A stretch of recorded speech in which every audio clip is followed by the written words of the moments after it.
Hey guys, ARN here with another guide, this time for the Demon Hunter in patch 7.1.5 World of Warcraft Legion. So, let's get started.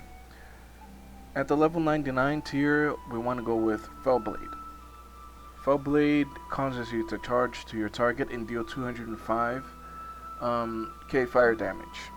Demon's Bite has a chance to reset the cooldown of Fellblade. The reason we take this is because it'll be much more easy for us to keep uptime using Fellblade together with Fell Rush. It's going to be very difficult for anyone to escape or line of sight a Demon Hunter when you have those two abilities synergizing with each other. So ideally for the level 99 tier we want to go with Fellblade all the way. For the level 100 tier, we have Demon Blades. Demon Blades replaces Demon Bite, and it's a passive ability that makes your auto attacks have a 60% chance to deal additional shadow damage and generate fury. This ability is very solid, very powerful. If you're able to keep uptime on a target, which you should be able to do with Fellblade and Fell Rush. And on top of doing a good amount of damage, consistent damage, you'll be able to generate quite some fury from it. So for the level 100 tier, you definitely want to go with Demon Blades. For the level 102 tier, I would have to recommend Bloodlet, since First Blood got nerfed in the previous hotfix. Bloodlet causes your Throglaive to make targets bleed for 150% of the damage inflicted over 10 seconds. If the effect is reapplied, any remaining damage will be added to the new Bloodlet. Now, this ability is very powerful, especially in matches that go on for a while to dampening. Right? On top of keeping a bleed on the target, preventing him from going into stealth, the amount of dot damage you deal is pretty significant with this ability, especially when you have Chaos Blades and Nemesis running. So definitely take Bloodlet for the 102 tier. For the level 104 tier, we have Netherwalk, Desperate Instincts, and Soul Rending. I personally run with Netherwalk against teams that have only one melee or spell cleaves. Reason is the ability is on a 2-minute cooldown, and you slip into the nether, increasing your movement speed by 100%, becoming immune to damage but unable to attack. So let's suppose that a balanced druid is casting a full moon on you and you're low. You just pop this and you'll be right behind a pillar and you'll be immune to every sort of damage, right? So this is a very powerful ability. I personally prefer this than Desperate Instincts, which Blur reduces damage taken by an additional 15%, and additionally you automatically trigger Blur when you fall below 35% HP. This is also very powerful for those melee cleave teams that try to stun you and global you on that stun. And if you're not able to get out of the stun, the Blur will proc and it will save you. So it's debatable which one is better, but I personally like to choose Netherwalk. Right, moving on to the level 106 tier, we have Nemesis. This is by far the best choice so far. It has a 50-yard range, 2-minute cooldown, increases the damage you inflict against a target by 25% for 1 minute. When the target is slain, you will inflict 25 additional damage to all creatures types matching the original target for the remaining duration. So this is another powerful ability that you have to your arsenal, especially when you pop your burst damage, because Nemesis is undispellable. So as long as you have that on the target, they'll constantly be taking 25% more HP. So I definitely recommend this for the level 106 tier. For the level 108, we have Master of the Glaive, which causes Throglaive to have 2 charges and snares all enemies by 50% of the damage for 6 seconds. This talent, Master of the Glaive, synergizes perfectly with Bloodlet because you'll be able to stack 2 Bloodlet dots on the target, and any of the remaining damage from the previous Bloodlet will stack in the new blood that you use. So definitely recommend that for the level 108 tier. And for the final tier, the only viable choice so far is Chaos Blades, which is also on a 2-minute cooldown just like Nemesis, and it increases all damage done by 25% based on mastery. So the more mastery, the more damage for 12 seconds. While active, your auto attacks deal 150% damage and causes chaos damage. Now this is very important because your auto attacks also proc demon blades, and they have a 60% chance to deal additional damage. But when you have chaos blades, they deal chaos damage, and your mastery increases your chaos damage. So these abilities used together, demon blades, nemesis, and chaos blades, like it's a very powerful combo. And if you know how to perform it, you will be able to annihilate someone in seconds, right? So moving on to the honor talents. For the first tier, we have Gladiator's Medallion, Adaptation, and Relentless. All three are good. I personally like to use Trinket because I'm sort of an old school guy. But in certain situations, against comps with a lot of CC, I can see Adaptation being used frequently. We have Hardness, Reinforced Armor, and Sparring. Against melee teams that are strictly melee, like Windwalker monks and warriors, I like to take this ability, because you might be able to blunt a sharpened blade or an execute, and that's very helpful. Generally I just run with reinforced armor. 10% health passively is good, and hardness. While you're above 80% health, you take 20% less damage. This could be very useful against comps that try to global someone in the opener, right? You'll reduce their opener damage by 20%, which is good. But keep in mind, it's only when you're above 80% health. So if you're at 80% health, you won't benefit from the effect. You have to be above 80, 1% above 80. Now, for the next tier, we have Solitude. I can't stress enough how powerful Solitude is.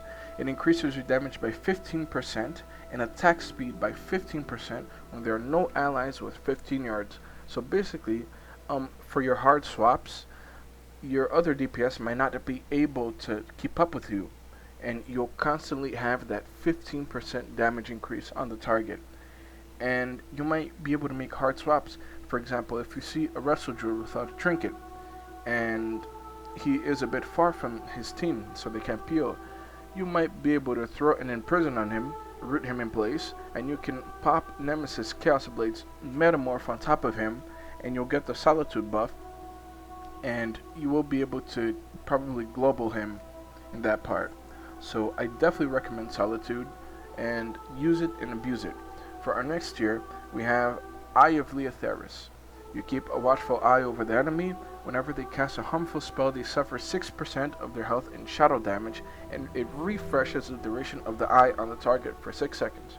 Now, this ability is very powerful, and if the enemy healer does not dispel it, they will be in big trouble. The DPS will be in big trouble, because this thing does massive damage, 6% of their HP in shadow damage, every time they cast a harmful spell.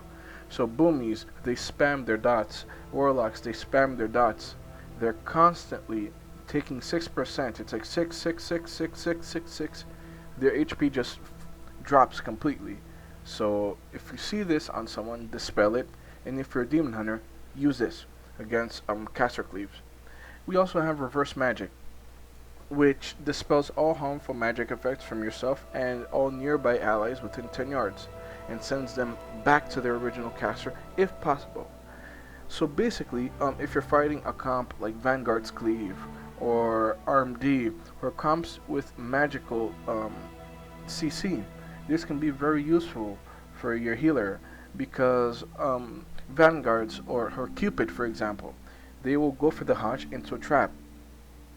As soon as you see the Hodge coming, you could just fell rush to your healer and reverse magic the trap, and the other team will lose their setup completely. So this is also a very, very powerful honor talent but it's situational. You know, you gotta switch between Reverse Magic and Theris for certain comps. Moving on to the next tier, the only viable talent is Demonic Origins, which reduces the cooldown of your Metamorphosis by 2 minutes, but it lasts 15 seconds. While you're not in Metamorphosis, your damage is increased by a flat 10% all around. Demonic Origins, I can't stress enough how powerful Demonic Origins is when it stacks with your 15% damage increase from Solitude. That is a passive 25% damage for no reason. Just for existing, you get a flat out 25% damage increase. Plus, when we go back to the regular talents, Nemesis is another 25% damage increase for a minute, so that's already 50% damage increase. And when you activate your Chaos Blades, that's another 25% damage increase. So that is almost a 100% damage increase during your burst, and a passive 25% damage increase all around. These talents are very powerful when used properly in the right scenario. It's all about timing. If you see that the target has no trinket and you have a CC, use it on the healer, pop everything on the target, you're guaranteed to kill him. Or if the healer has no trinket, you could do the same thing to the healer, he's gonna explode. Right? And for our last tier, we have Rain from Above. This ability can be used as a defensive, and it can be used also as a damaging ability. Now, I can't stress enough how many times this ability has saved me. Basically, you fly into the air out of harm's way. While floating, you gain access to Fell Lance, allowing you to deal damage to enemies below. And this Fell Lance, it deals percent type damage, just like Theris. I don't know exactly what percent, but I believe it's around 5 to 6% of the target's HP per lance. And if you're able to use this ability right, you can get around 5 or 6 lances on the target. And it's devastating. Their HP doesn't go up. I find some matches that this is one of my top 3 damaging abilities. So there you go, guys. We have all our talents, and I will now tell you what setup you ideally want to use. Basically, what you want to do is you want to start the match with bloodletting the target. Right, you want to use your glaive toss on the target. Get your bleeds up, and as soon as there is a CC on the healer, you want to pop your Chaos Blades with the Nemesis on the target and metamorph on his ass. Right, you just metamorph on his ass, and as soon as you land with Metamorphosis, you want to drop your Fury of the Illidari, your artifact ability, on top of your Metamorph stun. And you want to use your Chaos Nova as soon as you use your Fury of the Illidari, because that way the target won't be able to run away from it. And ideally, you just want to spam Fellblade and Chaos Strike during your Metamorphosis while keeping the target affected by Throglaive. If you do this, the target is going to take some massive D. Alright, so that's basically it. And when you have nothing else to do, you could use your Rain from Above to do some damage, or if you're taking damage, you can use your Rain from Above first instead of Blur and Netherwalk, because it's on a 1 minute cooldown. So the first burst the enemy does to you, you can use Rain from Above, evade it completely. Then the second time you have Blur, which is on a minute again. Then when Blur is down, you have Rain from Above again, and you still have Netherwalk. So you have 3 very good defensive cooldowns that every time you use one of them, the other one is already back up. So you shouldn't be easy to kill. You should be very difficult to reach and very difficult to get in kill range if you play the class right. Now I want to show you some of my macros. Demon Hunter, pretty simple macros. We have your burst macro, which is Chill Tip, slash cast Chaos Blades and cast Nemesis, right?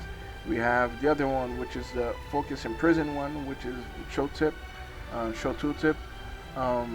Cast target equals focus in prison, and we have our focus kick, which is basically the same thing except written consume magic, right? So I hope you guys found this guide helpful. If so, like, share, and subscribe to our channel. We're always having active PvP footage here, and I hope you enjoy, guys. Thank you so much. Have a good day. Bye.